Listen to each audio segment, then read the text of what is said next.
L'aérodrome de Mweka dans la province du Kasaï sera bientôt réhabilité sur l'initiative et les financements propres de l'honorable Martin Ikok, élu de Mweka. Le gouverneur du Kasaï, Dieudonné Piémé, toute côte, est arrivé à Mweka pour apporter son soutien à cette action. Mais dans la main, pose de la première pierre et l'engin en action. Le geste confirme déjà le début des travaux. La population et toute la notabilité de Mweka, bénéficiaires de ces infrastructures, étaient présentes. Fini l'époque des discours sans action. Il ne faut pas accorder le temps aux gens qui profèrent les discours de haine, a martelé l'honorable Martin Ikok lors de son meeting tenu au stade construit avec ses propres moyens à l'intention du public. Un nouveau leadership s'installe à Mweka avec l'honorable Martin Ikok, l'homme du moment, surnommé Papa Social et sauveur de Mweka pour ses multiples actions à impact social visible dans cette partie du pays, ce qui lui a valu l'accueil chaleureux avec son épouse Rosalie Anald Ikok. Les principales artères de Mweka inondées d'une marée humaine, preuve de l'attachement à leur leader. Un coup pour double action, l'élu de Mweka, Martin Ikok, et son épouse ont confirmé leur éligibilité et les droits citoyens de voter en allant s'enrôler et obtenir la carte d'électeur. Une campagne de sensibilisation a suivi pour appeler la majorité de la population à s'enrôler massivement. L'occasion était propice pour lui de présenter son parti politique, le courant des démocrates rénovateurs, CDR, membre de l'Union sacrée de la nation, dont Jean-Lycée Boussa en est l'autorité morale.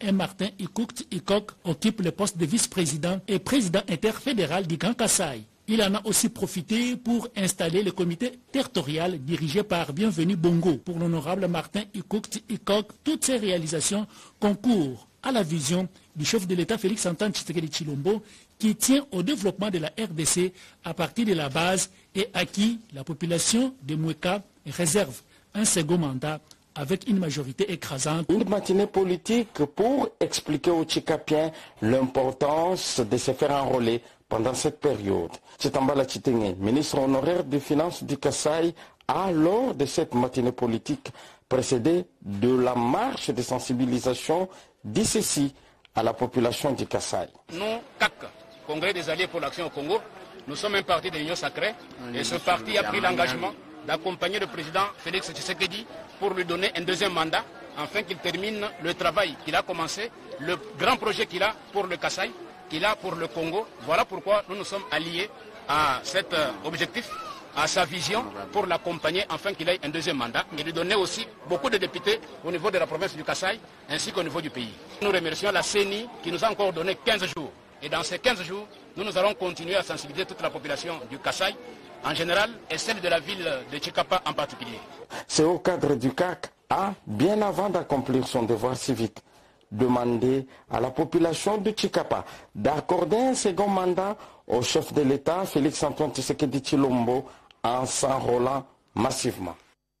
Et également, la population des Camonia dans les Tchikapa vient d'être sensibilisée à l'enrôlement massif par le haut cadre du parti politique Alliance pour l'émergence du Congo. Images et commentaires. Stop! Le soleil s'est arrêté pendant un quart d'heure à Camonia, chef-lieu du territoire de Tchikapa, où Omar Kalonji Tshisekedi, au cadre du parti politique Alliance pour l'émergence du Congo, arrive pendant cette période cruciale sensibiliser ses frères et sœurs de s'enrôler massivement au fin d'être électeurs et éligibles dans les soucis d'accorder un second mandat à Félix-Antoine Tshisekedi Tshilombo de poursuivre son programme qui place au centre de ses intérêts le bien-être du peuple congolais. Kalonji Tshisekedi qui, à son arrivée à Camonia, a traîné cette marée humaine venue à son accueil, s'exprime en ces termes.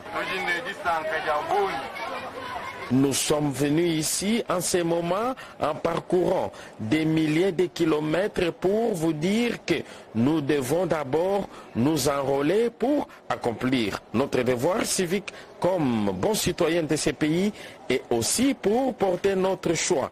Alors, judicier à celui qui doit être notre président du pays, en l'occurrence Félix-Antoine Tshisekedi Tshilombo, aux élections de 2023. Omar Kalonji a dit merci à tous ceux qui sont venus l'accueillir, abandonnant leurs tâches quotidiennes en ces jours ouvrables.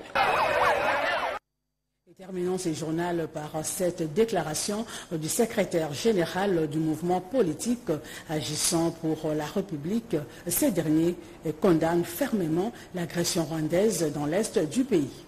C'est au cours d'une cérémonie de remise-reprise le vendredi 3 mars dans la salle Pierre Mboyo au siège national du regroupement Agissons pour la République que Edouard Mukendi a confié le drapeau au nouveau secrétaire général Pascal Kong. La voirie urbaine et de l'aéroport national de Bunia avance à pas de géant à la grande satisfaction de la population. À ce jour, 4,5 km de route sur 8 sont déjà asphaltés. Le gouverneur militaire de l'Ituri, le lieutenant général Luboyanka Shoma Johnny, qui a inspecté ces différents ouvrages très émerveillés de la qualité du travail, appelle la population à s'approprier ces projets qui viennent en appui au programme de développement du chef de l'État, Félix Antoine Tshisekedi Tshilombo. Donc il a compris le peuple iturien. Il a dit, ok, ça va, vous avez un problème de sécurité, je vais vous envoyer l'état de siège, mais à cela aussi, je voudrais vous montrer que à la sécurité, je vais y ajouter le développement. Tous ces travaux ici, la population doit s'approprier. On a fait ça pour qui? C'est pour cette population. Moi, je demande encore à cette population de nous faire confiance, de faire confiance au président de la République. Et il est en train de le faire.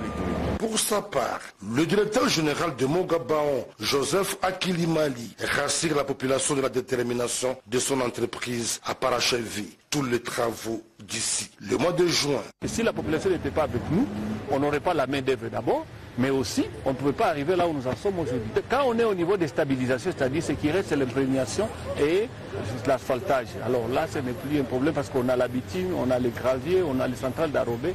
Donc tout est là. En tout cas, nous souhaitons que la fête de l'indépendance de notre pays, que tous les 8 km soient déjà asphaltés.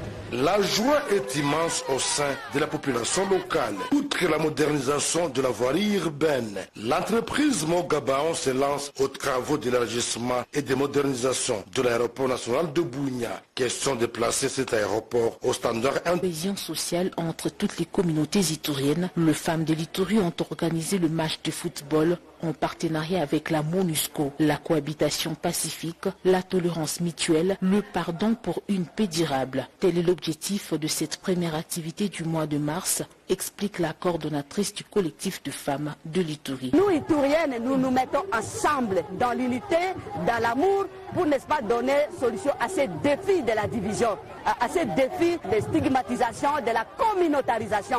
Mais ici, ce sont les femmes ituriennes, les femmes congolaises qui ont choisi, n'est-ce pas, une activité, disons, match de football pour que les autorités arrivent, que tout le monde arrive, afin que les messages passent. Occasion pour Madame Jeanne Alacha, conseillère du gouverneur en genre famille, enfants et affaires humanitaires, de lancer un message fort aux groupes armés qui continuent à déstabiliser la province. Ça ne sert à rien de continuer à détruire. Vous êtes en train de détruire l'Ituri et les conséquences sont tout le monde. Les enfants, les femmes et vous-même. Pourquoi vous avez détruit les écoles, vous avez détruit les hôpitaux, vous avez détruit tout en même temps. Vous avez violé les femmes. Ça, nous disons vraiment, il faut que ça s'arrête. Les déplacements de personnes qui vivent dans la rue, qui vivent sous des bâches, des gens qui avaient leur maison. Je ne sais pas si vous pouvez regarder en face de vous et regarder les conséquences depuis qu'on a commencé. Si vous n'avez rien fait de bon, il n'y a que les mal. Le vice-gouverneur de l'Ituri, le commissaire divisionnaire Benjamin Alongaboni, qui a donné des coups d'envoi de ces matchs, a encouragé les femmes à soutenir l'État congolais dans les efforts de pacification pour un avenir meilleur de futures générations. Notons qu'un culte écuménique prévu ce 8 mars 2023 à Bunia, où toutes les femmes sont appelées à se réunir en vue de prier pour le retour de la paix